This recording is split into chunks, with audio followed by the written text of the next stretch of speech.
যারা সব সময় আস্তাগফিরুল্লাহ পড়ে তাদের রিজিকের কোনো টেনশন হয় না, রিজিক নিয়ে তাদের আর কোনো চিন্তা থাকে না। আল্লাহর নবী নূহ আলাইহিস সালাম যিনি ওনার জাতিগোষ্ঠীকে বলেছিলেন ফাকুল তুস্তাগফিরু রাব্বাকুম ইন্নাহু কানা গাফফারা, তোমরা বেশি বেশি ইস্তেগফার পড়ো, তিনি ক্ষমাশীল।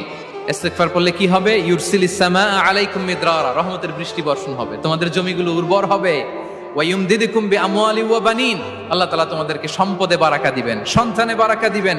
ওয়া ইয়াজআল লাকুম জান্নাতিন ওয়া ইয়াজআল লাকুম আনহারা, তোমাদের ফসল ক্ষেতগুলো সবুজ শ্যামল হয়ে ভরপুর হবে, তোমাদের রিজিকে বারাকা নেমে আসবে। তাহলে আমরা যেন বেশি বেশি ইস্তেগফার করি।